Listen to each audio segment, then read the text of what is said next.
অনেক দিন পর বেশ লাগছে বন ভ্রমণ। মাঝে মাঝে কাজের ফাঁকে এইসব জায়গায় এলে মন খুব ভালো লাগে। শুদ্ধ বাতাস, মাটির সোনা গন্ধ, পাখির কলতান, আহা।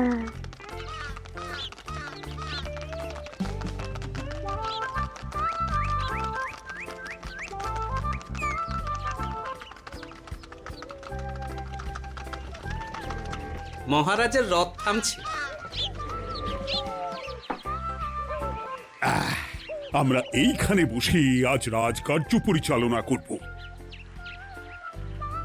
মন্ত্রী, তুমি ঝটপট এখানে বসার বন্দোবস্ত করে দাও। আমি এক্ষুনি ব্যবস্থা করে দিচ্ছি মহারাজ। এই এখানেই আমাদের বসার জন্য ছাউনি করে দাও। এক্ষুনি করে দিচ্ছি মন্ত্রী মশাই। এরা বসার জায়গাটা করে দিক, ততক্ষণ আমরা একটু হেঁটে আসি।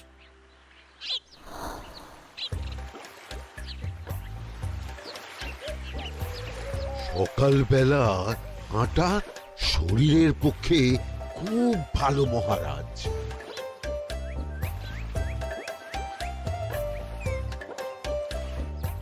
আগেকার দিনে রাজা মহারাজরা এই সব বনে মৃগয়া করতে আসতেন। মৃগয়া একদম ভালো নয় মন্ত্রী। তুমি জঙ্গলে আসছো অন্য প্রাণীদের মারতে। কেন মারবে? ওরা তো তোমার কোনো ক্ষতি করেনি। না, তা করেনি, কিন্তু তখন ওটা রাজা মহারাজাদের খেলা ছিল। শুনেছি আপনার প্রপিতামহ খুব ভালো বাঘ শিকার করতেন, অনেক বাঘ মেরেছেন। মন্ত্রী, তুমি একটা কথা হয়তো জানো না। আমার প্রপিতামহ শিকার করতেন, কিন্তু কোনো স্বাভাবিক জানোয়ারকে নয়, যে বাঘ মানুষ খেকো হয়ে প্রজাদের ক্ষতি করত। আমার প্রপিতামহ সেই সমস্ত বাঘদেরই মারতেন। এছাড়া উনি বন্য প্রাণী সংরক্ষণ করতে বড়ই ভালোবাসতেন।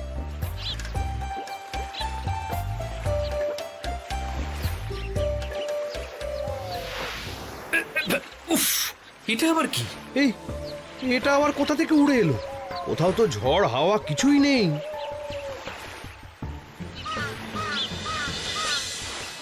একটা ধাঁধা মহারাজ, এই কাগজে লেখা। ধাঁধা? পড়ো দেখি। জোয়ার ভাটা প্রভুর খেলা, ভাটা হবে হলে বেলা, ভাটা হলেই দেখা যাবে লাল রঙের এক পাথর পাবে, নদীর ধারে গর্ত করে যত্নে সাজাই কলস ভরে, হেথায় হোথায় ছড়িয়ে যাহা অন্ধকারে জলে তাহা, ঢুকলে চক্ষু ঝলসে যাবে, হাতের কাছে ঘন্টা পাবে, ঠিক ঘন্টা বাজলে পরে পড়বে ঝরে থরে থরে, ঘন্টা যদি হয় ভুল যেন তুমি হারাবে কুল, ঠিক ঘন্টা চিনতে হলে নকশা দেখো চক্ষু খুলে, সিন্দুক দেওয়ালে হাত দাও আসল ঘটনা জেনে নাও। ওরে বাবা, খুব দীর্ঘ ধাঁধা। তা মন্ত্রী, তুমি কিছু বুঝলে? এটা একটা গুপ্তধনের নকশা। এর মধ্যে গুপ্তধন কোথায় আছে তার একটা ধারণা দেওয়া আছে। গুপ্তধন? ওটা আমাকে পেতেই হবে, পেতেই হবে। দেখি দেখি একবার কাগজটা দাও। গোপাল, কাগজটা আগে আমার হাতে দাও, দেখি ভালো করে। এখন নদীতে জোয়ার চলছে গোপাল। একটু পরেই ভাটা শুরু হবে। হ্যাঁ, ভাটা না হলে কিচ্ছু বোঝা যাবে না। এখানে স্পষ্ট লেখা আছে, ভাটা হলেই দেখা যাবে লাল রঙের এক পাথর পাবে। তার মানে আমাদের ভাটা হওয়া পর্যন্ত অপেক্ষা করতে হবে। না, সময় নষ্ট না করে ধাঁধাটার সমাধান করতে শুরু করি। ভাটা হলে একটা লাল রঙের পাথর দেখা যাবে, এই পর্যন্ত পরিষ্কার আছে। বুঝতে হবে ওর পর থেকে। পড়ো গোপাল, চলো আমরা সবাই বুদ্ধি লাগাই। নদীর ধারে গর্ত করে যত্নে সাজাই কলস ভরে। এটার অর্থ ধাঁধাটা মাথায় বসিয়ে নিয়েছি, এবার কে কি বলবে সেটা শুনতে হবে। চলো গোপাল, আমরা ধাঁধা যেমন যেমন বলেছি তেমন তেমন ভাবেই চলি। চলুন মহারাজ, এখন আমাদের দেখতে হবে লাল পাথর। কোথায় আছে লাল পাথর? চলো চলো সবাই, চোখ কান খুলে আমরা নদীর পাড় ধরে হাঁটি। আমি একটু তফাতে হাঁটি।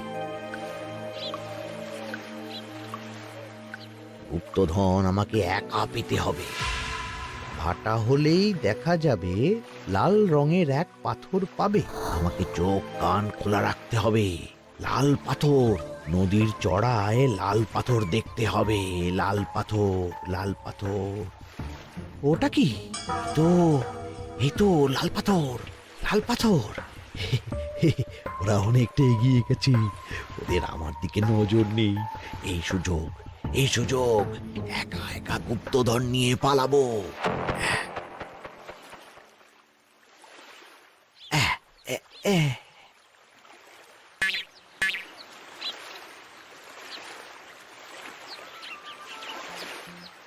কি গো, আমরা তো হেঁটেই চলেছি, লাল পাথর তো কই দেখতে পাচ্ছি না। আরেকটু হাঁটতে হবে মহারাজ, গুপ্তধন বলে কথা, ওকে আর সহজে ধরা দেয়? সেটা অবশ্য সঠিক কথা। আচ্ছা, আমরা সবাই তো আসছি হেঁটে হেঁটে, মন্ত্রী মশাই গেলেন কোথায়? ও কি যে ঘটে! সত্যি তো, মন্ত্রী কোথায়? ও সেনাপতি, মন্ত্রীকে দেখেছো? কই, না তো মহারাজ। তাহলে কোথায় গেলেন মন্ত্রী মশাই? এই জঙ্গলে বাঘ ভাল্লুক আছে, শেষে কিনা বাঘে নিল। হায় হায় হায়, মন্ত্রী গিন্নির কাছে আমি কি মুখ দেখাবো? হুম, বাঘ ভাল্লুকের পেটে যাবার লোক তো মন্ত্রী মশাই নন। ও গোপাল, কি ভাবছো? কিছু তো একটা বলো। এখন আমাদের মন্ত্রী মশাইকেই খুঁজতে হবে। তবে মন্ত্রী মশাই বাঘ ভাল্লুকের পেটে যায়নি। তুমি নিশ্চিত হচ্ছ কি করে? অত পেঁচালো মানুষকে বাঘ ভাল্লুক গন্ধ শুকেই ছেড়ে দেবে, হজম করতে পারবে না। না না না, এখন রসিকতা করার সময় নয়, আমাদের মন্ত্রীকে খুঁজে বার করতেই হবে। কোথায় গেল মন্ত্রী? চলো চলো, গুপ্তধন মাথায় থাক, চলো মন্ত্রীকে খুঁজি। আহ, মন্ত্রী কোথায় গেল কে জানে। একবার পুরো ধাঁধাটা ঝালিয়ে নি। ভাটা হলেই দেখা যাবে লাল রঙের এক পাথর পাবে। ভাটা হয়েছে, লাল রঙের পাথরের মাথায় চাপ দিয়ে গুহার মুখও খুলেছি। এবার নদীর ধারে গর্ত করে যত্নে সাজাই কলস ভরে। এটাই তো ঠিক বুঝতে পারছি না।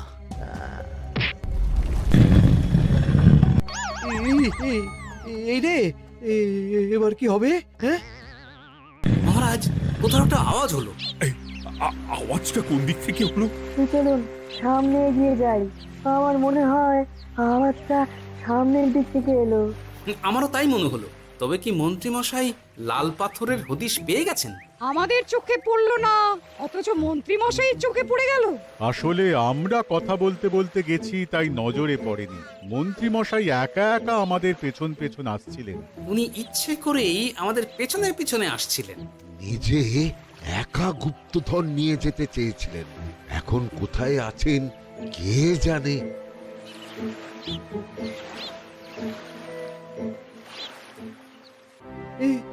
অন্ধকারে কিছু দেখতে পাচ্ছি না তো।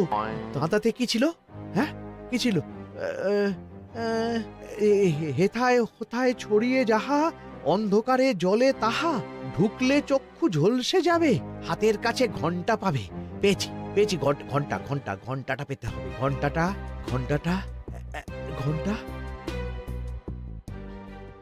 ভাটা হলেই দেখা যাবে লাল রঙের এক পাথর পাবে, নদীর ধারে গর্ত করে যত্নে সাজাই কলস ভরে, হেথায় হোথায় ছড়িয়ে যাহা, অন্ধকারে জলে তাহা, ঢুকলে চক্ষু ঝলসে যাবে, হাতের কাছে ঘন্টা পাবে।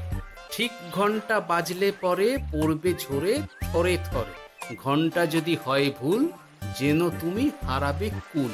ঠিক ঘন্টা চিনতে হলে নকশা দেখো চক্ষু খুলে, সিন্দুক দেওয়ালে হাত দাও, আসল ঘটনা জেনে না। এবারে ভালো করে ঠান্ডা মাথায় ভাবতে হবে। ভাটা হলেই দেখা যাবে লাল রঙের এক পাথর পাবে। সেই লাল পাথরটাই তো খুঁজে পাওয়া যাচ্ছে না, অথচ মন্ত্রী মশাই খুঁজে পেলেন। আওয়াজটা কোথা থেকে আসছিল? এই কাছে পিঠে এই কোথা থেকে আওয়াজটা আসছিল।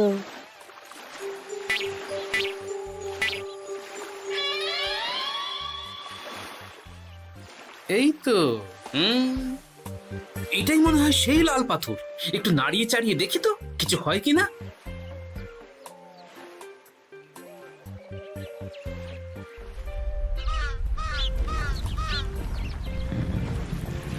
এই তো, কাজ হয়েছে। এই তো সুড়ঙ্গ। আপনারা নিচে নামুন। আপনারা কি দেখছেন সেটা বলবেন মহারাজ। সবাই যদি নেমে যাই, যদি কোনো কারণে সুড়ঙ্গের মুখ বন্ধ হয়ে যায়, তাহলে আর আমরা বাইরে বেরোতে পারবো না মহারাজ। গোপাল ঠিকই বলেছে, আমরা দুজন বাইরে থাকি। মহারাজ, আর একটা কথা, কোনো ঘন্টায় হাত দেবেন না, মনে আছে তো? ঘন্টা যদি হয় ভুল, যেন তুমি হারাবে কুল। ওরে বাবা, এই বয়সে আর কুল হারাতে চাই না। ঠিক আছে, তোমার কথাই অক্ষরে অক্ষরে পালন করব। দেখি এই সুরঙ্গে মন্ত্রীমশাইকে দেখতে পাই কিনা। চলুন মহারাজ, সুরঙ্গে নামি। সবাই সাবধানে নামো।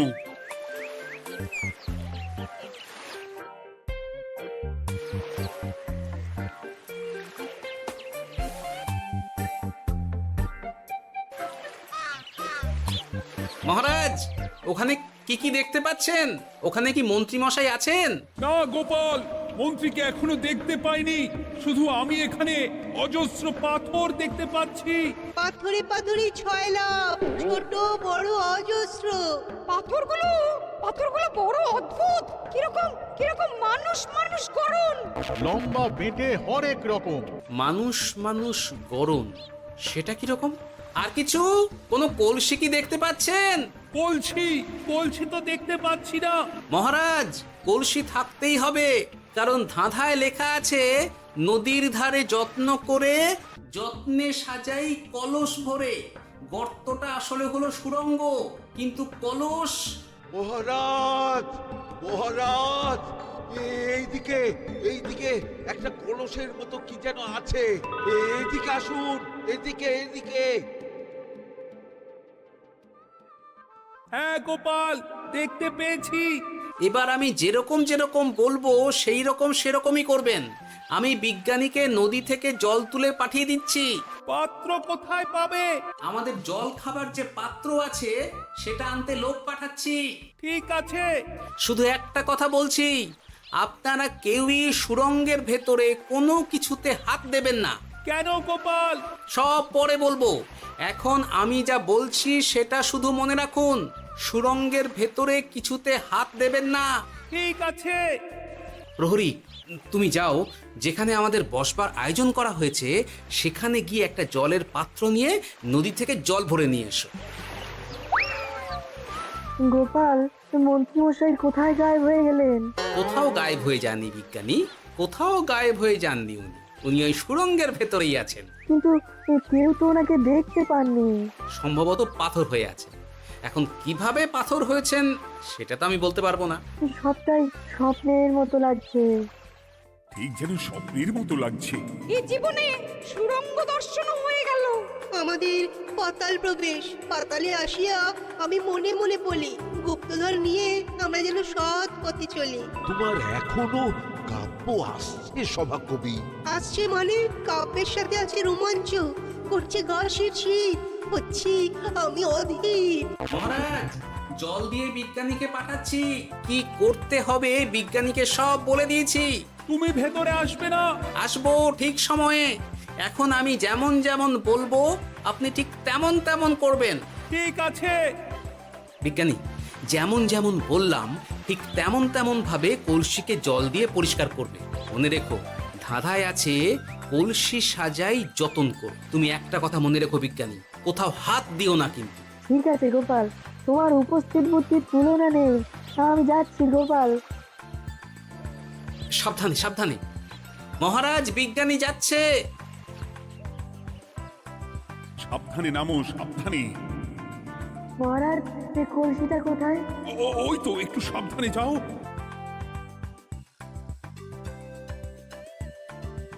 বিজ্ঞানী, কলসির দেখা পেয়েছো? পেয়েছি পেয়েছি পেয়েছি। এবারে কলসিটাকে ভালো করে জল দিয়ে ধুয়ে দাও।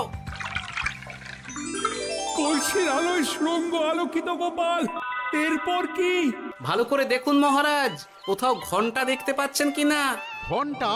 একটা তো নয়, সার সার ঘন্টা, অনেকগুলো ঘন্টা। সাবধান, ঘন্টায় হাত দেবেন না, শুধু দেখুন।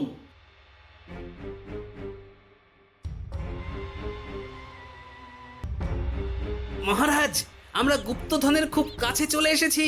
তাই নাকি? কি মজা, কি মজা! এবার খাবো ক্ষীরের গজা। আহ, সভাকবি চুপ করো। এখনো আমরা গুপ্তধন পাইনি। বাবার মুখে দাঁড়িয়ে সবগুলো তারা আঁকা। বিজ্ঞানী, কোনো ঘন্টায় চাঁদের নকশা করা আছে কি? একটু দেখে বলো না। আমি আতস কাজ নিয়েই দেখছি, সব ঘন্টাতেই তারা আঁকা। খবরদার, কোনো ঘন্টাকেই ছোঁবে না। ঠিক আছে, কোনো কিছু না ছুঁয়ে আমি দেখছি। পেয়েছি গোপাল, চাঁদ আঁকার ঘন্টা পেয়েছি। ওই ঘন্টাটা বাজাও, বাজাও।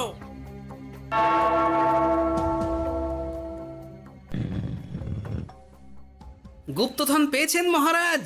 বাঁচাও বাঁচাও বাঁচাও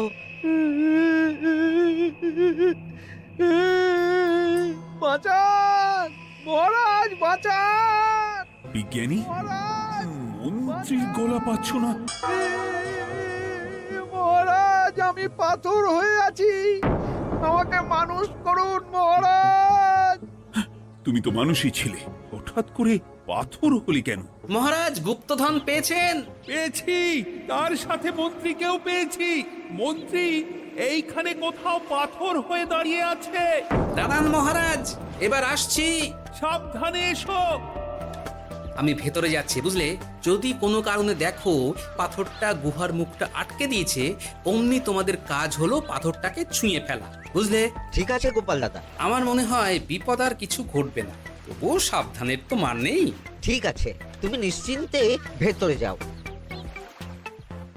বাঁচাও, আমাদের বাঁচাও, আমাদের সবাইকে মানুষ করুন। আমাকে মানুষ করুন মহারাজ। আপনাকে তো মানুষ করা হবে মন্ত্রী মশাই। আগে বলুন, আপনি পাথর হলেন কি করে?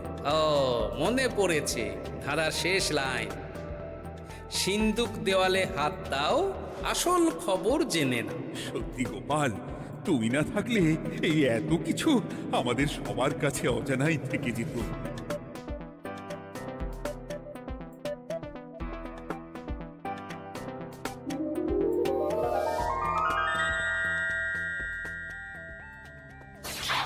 ধন্যবাদ আমাকে মুক্ত করার জন্য। আপনি কে? আমি যক্ষ। আমাকে এই ধন সম্পত্তি পাহারা দেওয়ার জন্য এক ডাকাত দলের সর্দার যক্ষ করে রেখেছিল। আমি 100 বছর ধরে এইখানে যক্ষ হয়ে আছি। আমি তোমার জন্য মুক্ত হলাম গোপাল। এই সম্পত্তি তোমার গোপাল। সম্পত্তি নিয়ে আমি কি করব? আমি এই সব সম্পত্তি মহারাজকে দান করলাম, রাজ্যের অনেক কাজ হবে। তুমি ধন্য গোপাল, তুমি ধন্য। এবার আমার যাবার সময় এসেছে, আমাকে যেতে হবে। যাবার আগে এই পাথরগুলোকে মানুষ করে যান। এরা সব লোভী। আমি আমার সীমিত ক্ষমতায় এই গুপ্তধনের ধাঁধাকে এখানে যারাই ভ্রমণ করতে আসে তাদের হাতে তুলে দিই, কিন্তু কেউ এই ধাঁধার সমাধান করতে পারে না। সবার মনে লোভ কাজ করে, এই লোভ এদেরকে পাথর করে রেখেছে। পাথর হলো কি করে? একটা মানুষ এসে বুক ভরা লোভ নিয়ে আধা পুরো না জেনে পাথরে হাত দিলেই সে পাথর হয়ে যাবে। আমাদের আমাদের আমাদের ভুল ভুল হয়েছে, আর লোভ আর করবো লোভ না, করবো না। আমাদের বাঁচাও। আমাকে মুক্ত করে দিন, আমার খুব ভুল হয়েছে মহারাজ, মুক্ত করে দিন আমায়। তুমি এখানে আগে এসেছিলে, তাই তো আগে এসে ভাবলে নিজেই একা একা গুপ্তধনকে হরপ করে দেবে। এদিকে তোমাকে না দেখতে পেয়ে আমাদের কত চিন্তা হচ্ছিল। যারা লোভী তারা কারো কথা ভাবে না, শুধু নিজের কথা ভাবে। আমাকে আর একটা সুযোগ দিন, আমি আর লোভ করব না মহারাজ। ও, তোমার কথার কোনো দামই নেই। না মহারাজ, আমাকে আমাকে আর একটা সুযোগ দিয়ে দেখুন, আমি আর লোভ করব না, আমাকে মানুষ করুন মহারাজ। আমাদের সবাইকে আমাদের মানুষ সবাইকে করুন। মানুষ করুন, দয়া দয়া করে করুন, দয়া মানুষ করুন। যক্ষরাজ, এদের আপনি ক্ষমা করে দিন। ঠিক আছে, তোমাদের আবার মানুষ করে দিচ্ছি। আহ আহ, বাঁচলাম বাঁচলাম। এই রকম বারবার বাঁচা যাবে না, কিন্তু এবার সাপ ব্যাং যাই হবে না কেন ওইভাবেই থাকতে হবে, এই আমি বলে দিলাম। এবার আমার মুক্তি। মুক্তি নেবার আগে আরেকটা প্রশ্ন, যে ডাকাত সর্দার তার সম্পত্তিকে রাখার জন্য আপনাকে যক্ষ বানিয়েছিল, এ সম্পত্তি তো তাদের, আমরা তো নিতে পারি না। লোভ বড় খারাপ গোপাল, অতিরিক্ত লোভ মানুষকে পশু করে দেয়। ওই ডাকাত দল এই সম্পত্তির জন্যে সবাই কাটাকাটি করে মরে গেছে, কেউ আর বেঁচে নেই। সুতরাং এই সম্পত্তিতে তোমার অধিকার আছে, এই সম্পত্তি তুমি গ্রহণ করো।